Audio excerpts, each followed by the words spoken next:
Welcome into another episode of the Division II Baseball Podcast. Before we get started with today's episode, we would like to shout out and let you know that the Division II Baseball Podcast is proudly brought to you by our good friends at Pro Baseball Radar. If you're looking to make smarter recruiting decisions in the transfer portal or on the JUCO circuit, Pro Baseball Radar is certainly your go-to resource for understanding player performance across all levels of college baseball. With their proprietary formula, they've placed stats from over 1,700 programs on the same scale. It helps coaches, athletes, families, and agents compare competition levels like never before. If you need to filter by home state, handedness, or other key factors, that's not a problem. If you want to see how players historically perform when moving up or down conferences, their one-of-a-kind transfer history database has got you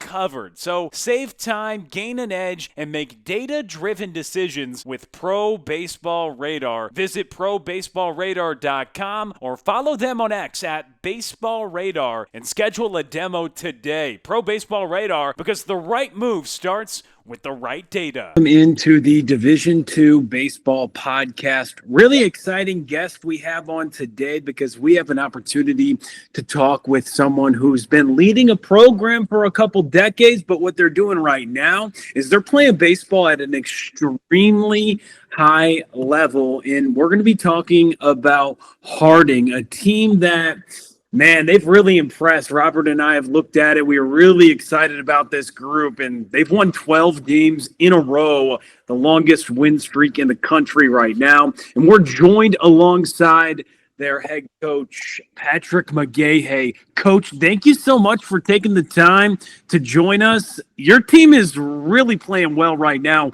Tell us about the start to the season and what you see of why this success has come out the way it has so far.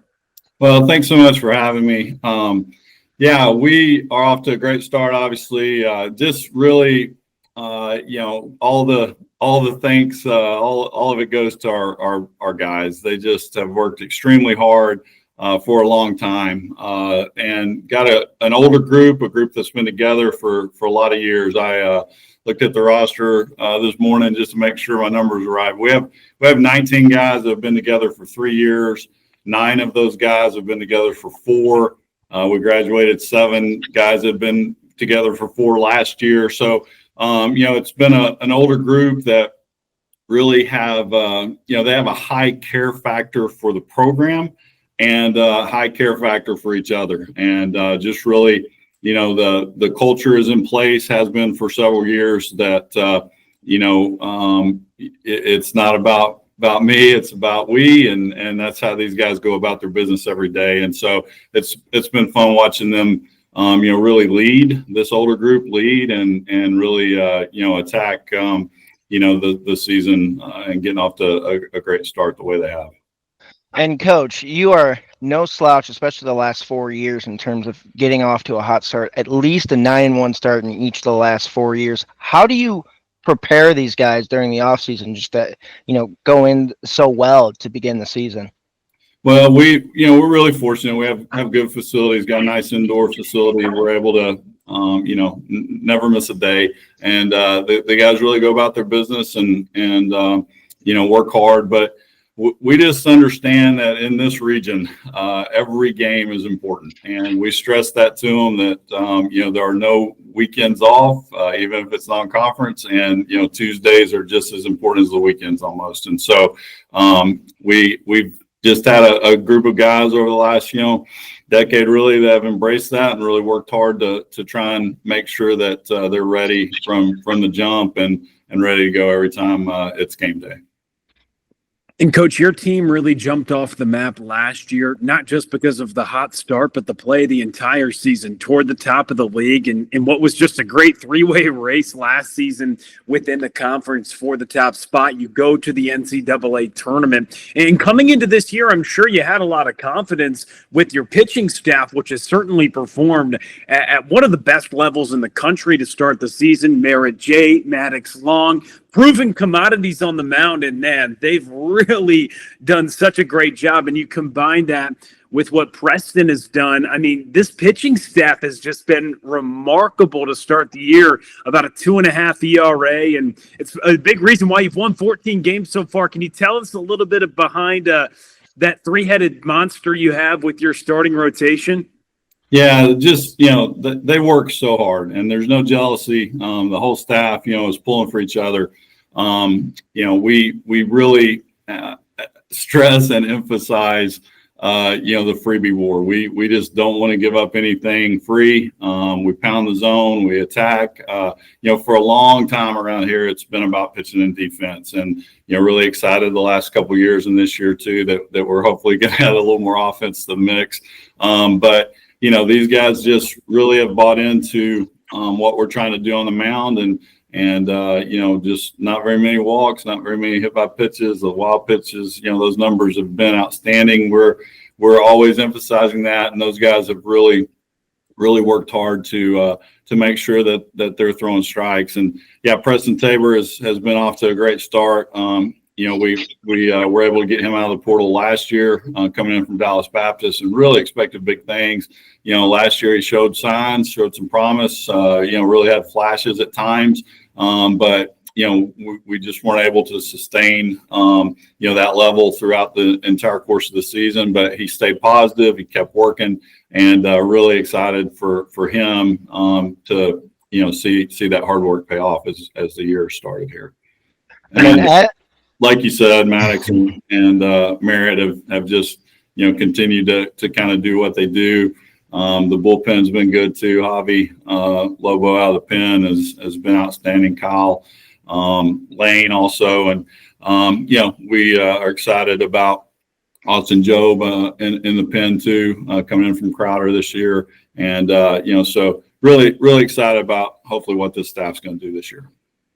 And now flipping over to the offensive side, and when you talk about a lot of success, a lot of success is there. You have 8 different guys with 10 or more RBI to begin the season. Talk a little bit about the offense and how, the camaraderie of the offense allows that anybody at the plate could come up and contribute. Yeah, these guys are just so excited to play. They really pull for each other. And it's baseball is a very contagious game. Momentum can swing one way or the other, and these guys just really get excited about the success that one of them has for all of us. And so, we've had a lot of guys early on swinging the bat well, and hopefully that will continue. We obviously know the schedule is going to get tougher. Our last 5 weeks is a grind. We're on the road 3 times against really good opponents. UAM's coming in one of those weeks, and so it's we're going to have to continue to play well, and hopefully it'll carry over. But Coach Zach Beasley, my main assistant, does a great job with our hitters, and he's really helped them, I think, from the mental side of things to be able to handle the failure that's part of this game. To allow them to overcome that, maximize their abilities, and so just really appreciate all the work that he puts in. Really, my entire staff. I mean, just to have been blessed with all those guys. Harrison Heffley, my other assistant, 2 graduate assistants, Steve Markowitz and Zach Honey, and then we're able to have 2. Guys, it's their 5th year in the program as student volunteers now after they've used their eligibility. Davis Welch, who was really good for us on the mound last year, and Caleb Barger. So it's just a lot of hard work from those guys also that has allowed both sides of offense and defense to get off to a good start. And speaking of a good start, I mean, that's all we're talking about right now because your program's off to an incredible one. But you mentioned 5th-year players, and I kind of wanted to go back to Maddox Long for a second because He comes back for a fifth year and through 4 starts, 36 punch outs and just 3 walks. I mean, that's kind of the MO for what you talk about, competing, throwing it over the white thing, dominating. And he's a big 6'5" guy, and he's listed at 290 pounds. We had a chance to talk to the big guy last year, and just his dedication, his leadership, it was also evident now that he's back for a fifth year, and it seems like he's just locked in whole nother level, despite already being one of the greatest pitchers statistically in your program's history. What have you seen from him, from the leadership qualities and just the dominance? He seems like he's just come into this year on a mission. Yeah, absolutely.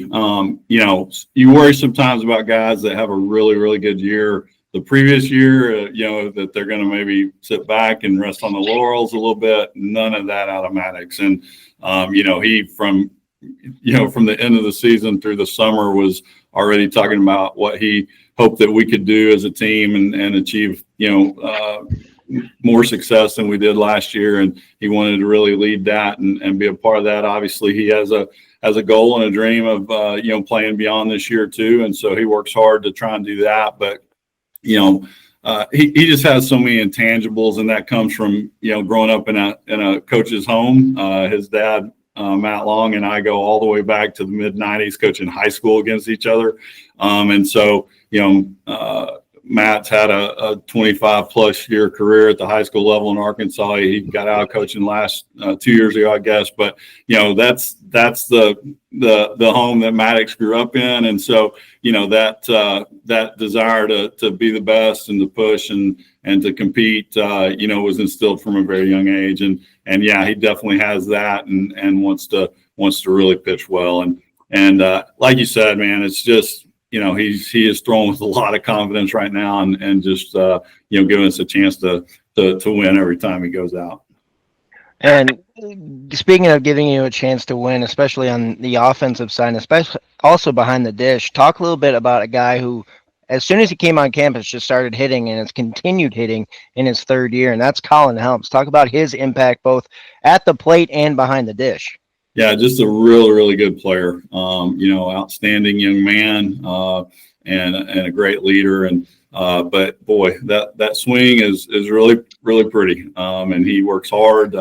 We kind of need to wrap him in bubble wrap sometimes. He's had he missed some games his freshman year because of mono. He had a strained oblique, and we didn't have him down the stretch. We missed him the last 25 games of the year last year, and that was a huge blow to us from offensive side. He has really, really come out, and the performance he had Tuesday night against Arkansas Tech, he was 4 for 4 with a hit by pitch, and I think 2 doubles and 2 singles, 4 RBIs. That's the kind of young man he can be, and every day at the plate, and it's definitely fun to watch. We referenced the conference, the Great American, earlier, and just to go back to that, I mean, I thought it was just stunning last year how you're all 23-10 atop the league, Arkansas Monticello, Arkansas Tech, and then Harding, and you kind of split that regular season. But honestly, a thing that was more interesting, and I think it speaks to the strength of the league, is like a team like Oklahoma Baptist with all their guys. They finished 8th in the conference, and it just speaks to the strength of this league. And now to again begin this season, you guys are off to a nice start overall in conference play with the 6 wins under your belt. You now put that to the test against a team that they've started really well in conference play. Also, Ouachita Baptist at 5-1. What can you say about this upcoming series on the road when you head to Arkadelphia? Yeah, the rivalry with Ouachita Baptist has been a big one here for a long, long time. Way before I even got here, it was always a big game when I was a player here, 88 to 91. So it's one of those series that you're always going to get their best, and you're going to give them your best. And Luke Howard has done a great job since he's come back over there, and just really had a lot of success. And that staff is good. We're going to see some good arms over there, and we're going to have to continue to be selective at the plate to try and get pitch counts up. And play our style of baseball. But I expect a great test over there this weekend. And like you said, that's what this conference is, and have so much respect for the coaches in this conference. John Harvey at UAM, Dave Dawson at Tech, Cody Hooten at Henderson State, Pettigrew, at SAU. These guys, we've all been in this thing together for a long time. And the Oklahoma schools came over, when we left the Gulf South. But those guys I just mentioned, we were in the Gulf South together. And so every weekend you're going to have a test, and the Oklahoma schools are going to be good too. Like you said, Chris Cox does a great job at Oklahoma Baptist, and other guys too. I could go down the list and mention every guy. There are no weekends off. And so it's just one of those situations where, we're off to a great start and we're excited, but we know what's coming, and we're going to have to continue to play well because, every weekend in this conference is a tough challenge. And, speaking of a tough challenge, something that, the weather kind of pushed back last weekend series. Now you're facing this upcoming weekend where you're going to have, short rest for your pitching staff. How do you typically handle something like that with that short rest?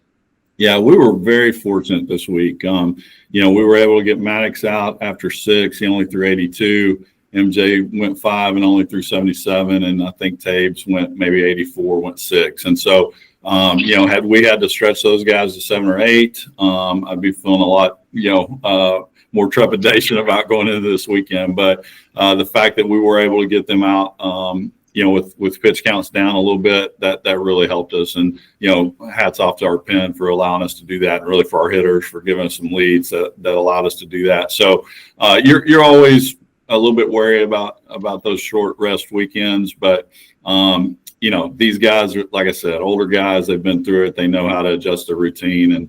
And I fully expect they'll be ready to go.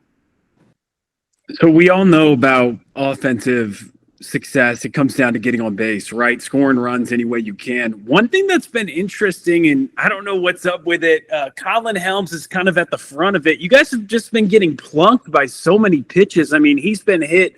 I was looking at the stats. I was like, is this a typo? He's been hit a dozen times already through 15 games. You guys have been hit 35 times. That part of the game plan, just get up on the plate, coach? No, there were years where, you taught the roll in and all that stuff before they changed the rules and everything. But we just go to the plate, want to be aggressive and look for our pitch. And, we just, we've been plunked. We were talking about it in the office earlier in the week. I think Colin, he's just a junior. I think he's 2 or 3 hit by pitches away from setting the score record. That guy is a ball magnet. It finds them. But yeah, it's been crazy. A lot of hit by pitches, like you said. And Coach, kind of looking forward a bit. Don't want to get too far into the weeds, but I want to get your thoughts on the change in the Great American Conference tournament format. Give your thoughts a little bit about that. How there's a slight change now, going from, instead of playing a best of 3 against a lower seed or a higher seed, now you're going to do a 4-team bracket, then a best of 3 at the end. Talk a little bit about, your thoughts on that new format. Yeah, we've done it just about every way you could since the Great American Conference has been doing their postseason. And so, early on, we went to Enid a lot. A lot of times it was a 6-team tournament at that point. But last year was really, I really liked the format last year. I think most of us did. And I think had Dickie Stevens been available again this year in Little Rock, then we probably would have stayed with it. But I think we're hoping moving forward that we'll be able to get back to Dickie Stevens and have that format. But I like this format. And the reason we did it this year the way we did is, we're going to have 2 4-team tournaments in Enid, even though 8 teams are going to be there. And so that's going to mimic a regional format. And then, it will mimic the super regional format when we take the two winners of the 14 brackets, for a best of 3 series. So I like that. Enid is a great host town. It's such a historic ballpark over there. It's always fun to go. It's a long trip, but it's always a really neat experience. The town really embraces the tournament and comes out and it's a lot of fun. So yeah, I'm excited about it. It'll be different, but I think it's going to be a good tournament. And I know you said you've seen a lot of different things. Do you ever think about that? Like, you played at Harding, you've coached at multiple levels, and you've been through the transitions with the conference changes and just with the program, but you've consistently been there now your 20th season. Do you ever think about that? Like, man, I've been played here, coaching here a while and building this program. Does that ever get to your mind now that you're in the second decade of or 20 seasons at the helm now, leading this program? Yeah. I think about that every time I look in the mirror and see all this gray hair. But yeah, it's been such a blessing. The Lord blessed me with an opportunity to come back home. I had 5 years at the high school level, got out, decided to go get my PhD at Florida State, and was really out of the game from Florida State. I went to Pepperdine for a year just as a professor in the sports medicine department. So, for 4 years, kind of out of the game, but I had already gotten my master's during the summers when I was coaching high school. And so I really felt like the only avenue back to a college opportunity was to get that PhD and hope for a small school that really wanted a PhD more than a baseball coach. And I kind of found that at College of the Ozarks, and was able to go there for 4 years and, had a good run there. We were able to turn that program, had a great group of young men there. And then the Lord opened the door for me to come back home. My dad had been diagnosed with Alzheimer's the year before. And so it was really a chance to get back here and help my mom with that situation. And, my mom is still living in the house I grew up in. She's 92. And so we've just had a great run here for 20 years. It's just a blessing. Harding University is a great place to work, and surrounded by a lot of great Christian men and women that coach the sports teams here. So yeah, it's been a fun journey. But yeah, sometimes when you look back at it now, it's there's been a lot of changes and seen a lot of things, but I wouldn't change any of it. It's been a great ride. And Coach, we sincerely appreciate you talking about family and the impact the Lord has had on you and all the things of Harding baseball and that impact. And we sincerely appreciate you taking out the time to chat about us. And we wish you the best of luck this weekend and going forward. Well, thanks so much. And I'd be remiss if I didn't say thank you guys for all you do to put a spotlight on D2 baseball. I mean, this has been great. The coverage that you provide. It's a high level of baseball. It's good baseball, and it's awesome that you guys are putting a spotlight on it and letting a lot of people see how good the play is at our level. So thank you very much for that. Thank you, Coach. That means a lot to us, and that is Dr. Patrick McGaha, head coach at Harding.